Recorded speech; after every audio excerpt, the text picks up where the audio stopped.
Bienvenidos a Ciencias Interactivas. Hoy estamos presentando una guía de aprendizaje de grado octavo cuyo tema es organización y estructura del sistema nervioso. Lo que queremos lograr desde el punto de vista cognitivo es reconocer la estructura del sistema nervioso para comprender los mecanismos que posibilitan la realización de funciones biológicas, es decir, de funciones vitales, como comer, como que la sangre circule, que el corazón bombee sangre, que se realice el proceso de excreción, etc. Y las no biológicas, que son aquellas actividades cotidianas que realizamos a diario. Desde el punto de vista procedimental, mostrar habilidades para consultar, seleccionar y organizar información, utilizando diversas herramientas. Y desde lo actitudinal, trabajar responsablemente de manera autónoma, realizando las actividades que se proponen en esta guía, para así poder desarrollar los procesos de pensamiento y favorecer la comprensión de los conceptos que se están viendo a través de este trabajo. Bueno, hay una lectura en donde nos hablan sobre el sistema nervioso y sabemos que el sistema nervioso se clasifica en sistema nervioso central y el sistema nervioso periférico. Que el sistema nervioso central está formado por encéfalo y médula espinal, y aquí nos hablan de cómo está estructurado el encéfalo, que tiene tres estructuras, que es el bulbo raquídeo, el cerebelo y el cerebro, y las funciones que cumple cada uno de ellos, igual que cómo están conformados. Luego la médula espinal, que nos dice cuál es su estructura y la función que cumple. También están las funciones de esa médula espinal, nos dicen que posee tres funciones importantes, que es transportar información entre los nervios espinales y el cerebro, que controla las reacciones automáticas o reflejas del cuerpo y que transmite a través de los nervios espinales impulsos nerviosos a los músculos, vasos sanguíneos y glándulas. Esto es para poder dar una respuesta frente a un estímulo determinado que se haya presentado. El sistema nervioso periférico, está conformado por un sistema nervioso somático o sensorial, que está formado por nervios, y el sistema vegetativo o autónomo, que se divide en dos: un sistema nervioso simpático, que actúa frente a situaciones de estrés o cuando tiene que huirse de un lugar porque uno se siente en peligro, o un sistema nervioso parasimpático, que controla los órganos internos durante condiciones rutinarias, cuando estamos en estado de relajación haciendo las cosas que habitualmente hacemos. Hay tres actividades a desarrollar. La primera de ellas son una serie de preguntas. Entonces la primera dice: ¿cuál es la función del sistema nervioso? Ya sabemos que el sistema nervioso, al dividirse en otros tipos de sistemas, entonces cada una de ellas tiene una función específica, entonces aquí habría que enumerar esas funciones. El segundo punto nos dice que describa y explique 5 situaciones en las que se haga evidente el control del sistema nervioso. Resulta que el sistema nervioso se encarga de controlar todas las funciones, tanto las vitales como todo lo que hacemos. Entonces aquí se pueden colocar 5 situaciones particulares, por ejemplo cuando estoy jugando fútbol y tengo que patear un balón para hacer un gol. Esa es una situación donde para poder controlar mi cuerpo, poder patear el balón, pues se requiere el sistema nervioso. Entonces ese es un ejemplo de una situación. Entonces usted debe plantear otras situaciones que sean similares en donde se haga evidente precisamente ese control del sistema nervioso.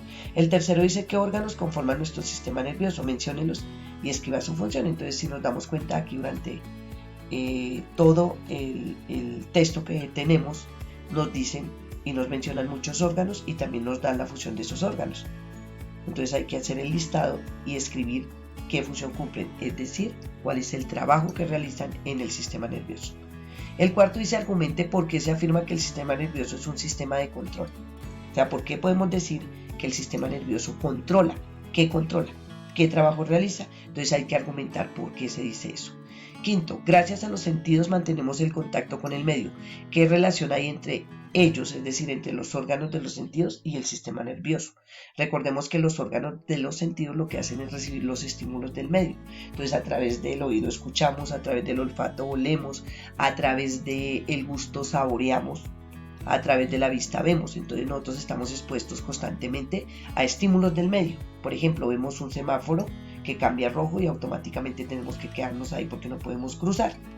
Entonces digamos que eso es lo que hacemos al recibir estímulos del medio a través de los órganos de los sentidos. ¿Qué pasa con esos estímulos y qué respuesta podemos dar? Entonces digamos que ahí está la relación entre el sistema nervioso y los órganos de los sentidos. hay que echar un análisis a esa situación particular que les acabo de plantear. Bueno, en la actividad 2 dice, primero que establezca la relación entre el sistema nervioso periférico y el sistema nervioso central. Entonces ahí tenemos que mirar cuál es la función del periférico y cuál es la función del central y mirar cómo uno con el otro se complementan para poder responder a esa pregunta y hacer o establecer la relación. Luego dice, mediante un cuadro comparativo establezca las diferencias entre el sistema nervioso simpático y parasimpático. Entonces aquí tenemos la información del sistema nervioso simpático y aquí tenemos la del sistema nervioso parasimpático. Hay que mirar los dos y a medida que vamos leyendo lo que pasa con el sistema nervioso simpático, que dice por ejemplo estimula los latidos del corazón, entonces miramos aquí qué pasa con el parasimpático.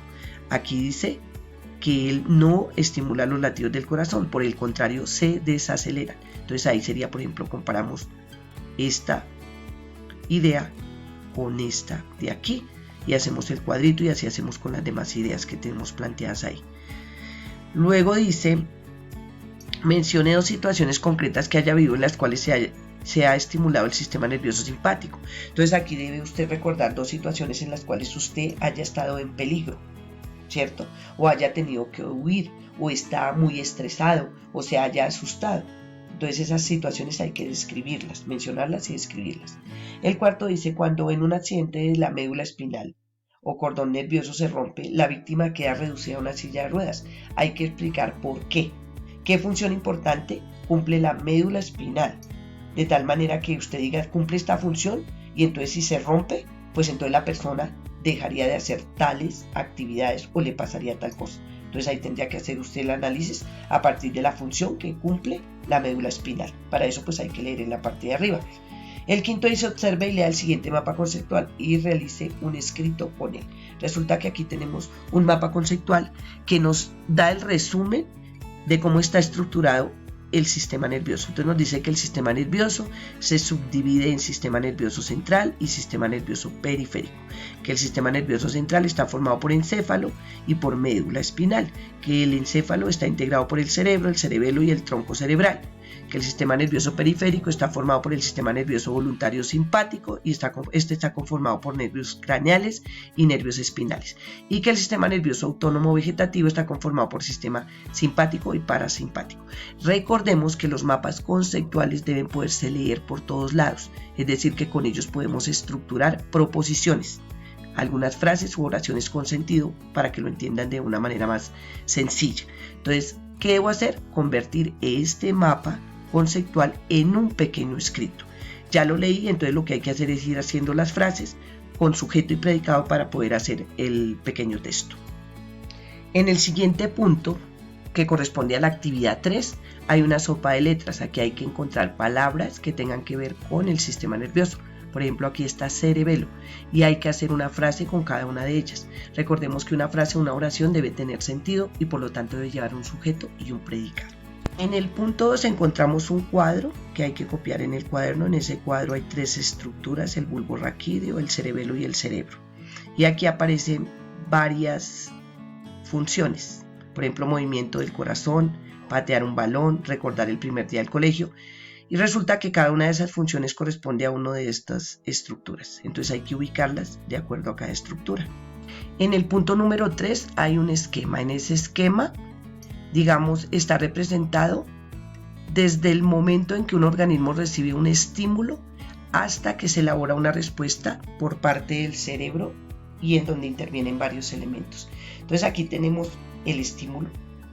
Hay un receptor que es quien recibe ese estímulo, un centro nervioso a donde llega la información y después va a haber una respuesta por parte de ese centro nervioso y esa respuesta se va a dar a través de un órgano efector que puede ser un músculo o puede ser una glándula produciendo una sustancia. Si es un músculo, entonces la respuesta es motora porque se produce un movimiento, por ejemplo quitar el pie cuando siento que alguien me está pisando. Si es una glándula, entonces secreta una sustancia. Las lágrimas cuando siento dolor. Entonces, ¿qué hay que hacer? Hay que plantear un ejemplo real en donde se haga evidente esta estructura. Por ejemplo, un estímulo podría ser ver cambiar el semáforo de verde a rojo. ¿Quién recibe ese estímulo? Lo recibe la vista. Esa información le llega al cerebro, ¿cierto? Y el cerebro manda una respuesta que es que usted se quede quietico, que no vaya a cruzar la calle, eso es inmediato. Entonces ahí la respuesta es dejar que sus músculos se queden quietos.